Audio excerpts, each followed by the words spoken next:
नमस्कार.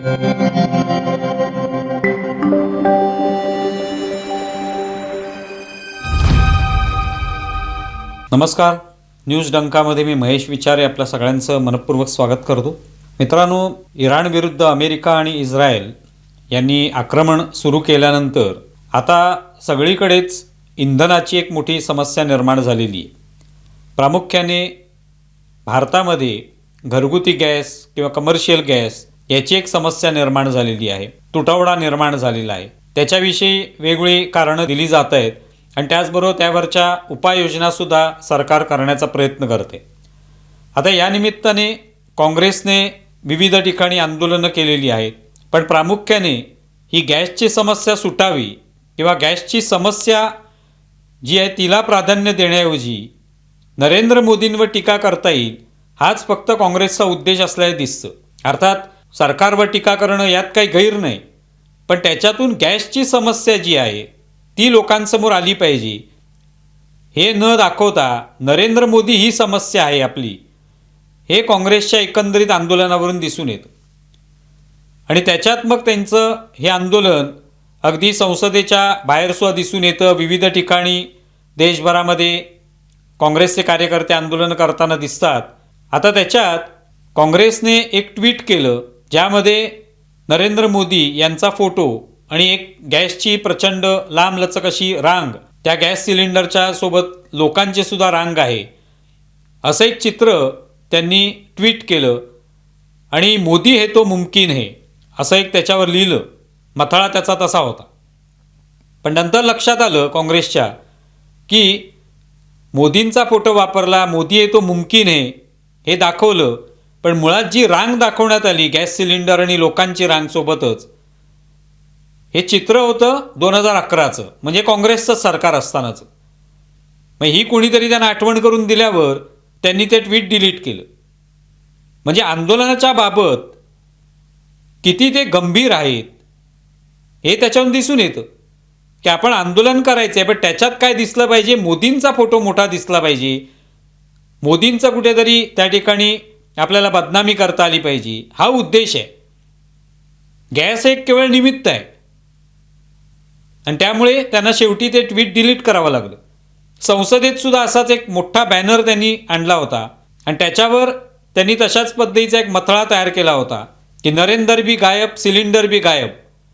आता गायब हा शब्द कसा लिहितात हे सुद्धा काँग्रेसला माहिती नाही हे या निमित्ताने कळलं आणि संपूर्ण देशाला कळलं.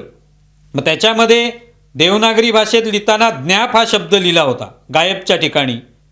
म्हणजे गायब हा शब्दच गायब झाला. तर नरेंद्र बी ज्ञाप, सिलेंडर बी ज्ञाप असं लिहिलेलं आपल्याला दिसतं त्या बोर्डवर. आता इंग्रजीमध्ये ज्ञाप कसं लिहिणार, तर त्या ठिकाणी मग GYAP गॅप असं लिहिलेलं आहे.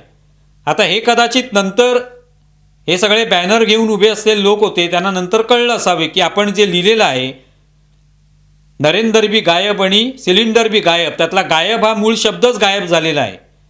मग काय केलं त्यांनी, तर त्या ज्ञाप शब्दावर त्यांनी सिलेंडरचं कटआउट चिकटवून टाकलं की तो दिसू नये आणि आपलं हसं होऊ नये.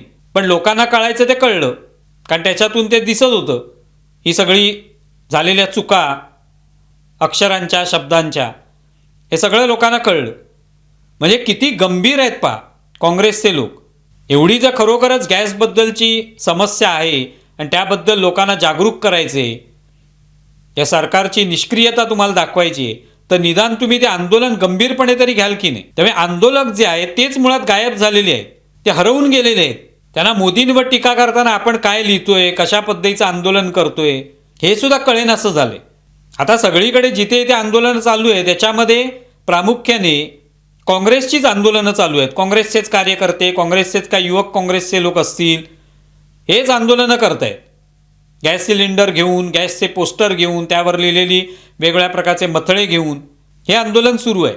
पण त्यांच्यासोबत बाकीचे कोणी आहेत का, तर तेवढ्या प्रमाणात कोण दिसत नाही. संसदेत कदाचित काही वेगळ्या पक्षाचे खासदार एकत्र आले असतील, पण बाकी पक्ष जे आहेत ज्यांना इंडी आघाडी असं त्यांनी नाव दिलं, त्यातले किती पक्ष आंदोलन करतायत, तेवढ्याच तीव्रतेने ही समस्या मांडतायत, कोणी दिसत नाही त्याच्यात. अगदी महाराष्ट्रात विचार केला तर आपल्याला संसदेच्या बाहेर नाना पटोले, विजय वडेट्टीवार हे पोस्टर घेऊन उभे असलेले दिसतात. आणि तिथे इथे अशा पद्धतीने घोषणाबाजी करतात. पण त्यांच्यासोबत किती उबाटाचे लोक आलेले आहेत, शरद पवारांच्या राष्ट्रवादीचे किती लोक आलेले आहेत, हा प्रश्न निर्माण होतो. म्हणजे तुमचंच एखाद्या आंदोलनाच्या बाबतीत एकमत नाही आहे, तुम्हीच सगळीकडे विखुरलेले आहात. संजय राऊतांनी एक पोस्ट केली ज्याच्यामध्ये त्यांनी स्मृती इराणींचा जुना गॅस आंदोलनाचा फोटो टाकला आणि त्यावर लिहिलं लापता लेडीज.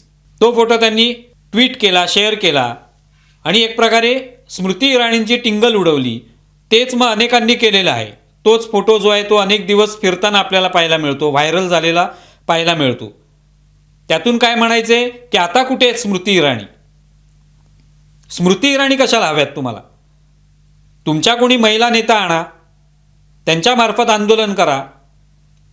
स्मृती इराणी या भाजपच्या सदस्य आहेत, भाजपच्या खासदार होत्या, त्या मंत्री होत्या केंद्रीय. आणि त्यांनी जेव्हा आंदोलन केलं तेव्हा खरी समस्या होतीच आणि ती सरकार निर्मित होती. आत्ताची समस्या ही सरकारने निर्माण केलेली नाही. सरकारपुढे समस्या आलेली आहे, नक्कीच आहे. तुटवडा नक्कीच निर्माण झालेला आहे. सरकार म्हणते की तो तुटवडा नाही आणि आम्ही तो कमी करण्याचा प्रयत्न करू. आपल्याकडे जो साठा आहे या सगळ्या इंधनाचा तो आहे किंवा इराणशी आणि त्या ठिकाणी जी काही बोलणी चालू आहे त्या माध्यमातून तो कमी होऊ शकेल, पुरवठा होऊ शकेल. पण तेव्हा काय समस्या होती तर सरकारनेच निर्माण केली होती. सरकारच्याच निष्क्रियतेमुळे ती समस्या गॅसची निर्माण झाली होती. वर्षातून 6च गॅस मिळतील, 6 सिलेंडर मिळतील असं सांगितलं जात असे तेव्हा. नंतर राहुल गांधींनीच म्हटलं की निदान 9 सिलेंडर तरी द्या, असं पंतप्रधान तेव्हाचे मनमोहन सिंग यांना त्यांनी आवाहन केलं होतं. नरेंद्र मोदींचं सरकार आल्यानंतर ही जी काही निर्बंध होते गॅस सिलेंडरवरचे हे दूर झालेले आहेत. आता असे निर्बंध नाही आहेत. पण तेव्हा निदान त्यांनी आंदोलन करून स्मृती इराणींनी एक प्रकारे देशभरामध्ये हे वातावरण तर तयार केलं. म्हणजे काँग्रेसचं सरकार गेलं त्याच्यामध्ये आंदोलनाचा पण थोडाफार हातभार असेल, इतर सुद्धा अनेक गोष्टी आहेतच. पण आत्ता सुद्धा तुम्हाला आंदोलन करण्यासाठी स्मृती इराणीच पाहिजे. त्या लापता झालेल्या आहेत. मी त्या भाजपमध्ये त्यांनी येऊन तुमच्यासाठी पण आंदोलन करायचं आणि त्यांच्यासाठी मी तुमच्या विरोधात पण करायचं, तुमच्या बाजूने पण करायचं. तुमच्या महिला नेता कुठे आहेत? तुमचे नेते कुठे आहेत जे आंदोलनं उतरतील आणि ज्यांचा चेहरा पाहून किंवा त्यांची आंदोलनं पाहून निदान काहीतरी सरकारची कोंडी होईल? असं कोणच नाही आहे. कुठली महिला नेता आलेली आहे आत्तापर्यंत? शेवटी तुम्हाला इतक्या वर्षांपूर्वीचा स्मृती इराणींचाच फोटो वापरावा लागला. लापता लेडीज करून केवळ टिंगल टवाळ्या करणं याच्या पलीकडे हाती काही लागत नाही. त्याच्यावर लोकांना लक्षात येतं की विरोधक जे आहेत हे या सगळ्या गॅसच्या मुद्द्यावर गंभीर नाही आहेत. त्यांना फक्त टिंगल उडवायची आहे किंवा मोदींवर टीका करायची आहे. आमच्या सर्वसामान्य लोकांना खरोखरच समस्या आहे का गॅसची हे तपासण्याची आणि ती लोकांपर्यंत मांडण्याची, ती माध्यमातून पोचवण्याची यांना गरज वाटत नाही. हेच त्याच्यातून दिसून येतं. म्हणजेच विरोधक हे गायब आहेत या सगळ्या प्रक्रियेतून. केवळ सोशल मीडियावर काहीतरी ट्विट करतायत, टिंगल टवाळ्या करतायत किंवा अशा चुकीच्या पद्धतीने ट्विट करतायत किंवा बॅनर बनवतायत आणि त्यातून त्यांच्यातला विस्कळीतपणा लक्षात येतो. तुम्हाला सगळा व्हिडिओ कसा वाटला जरूर कळवा. आमचा व्हिडिओ जास्तीत जास्त लाईक करा, शेअर करा आणि आमचे यूट्यूब चॅनल सबस्क्राईब करा. धन्यवाद.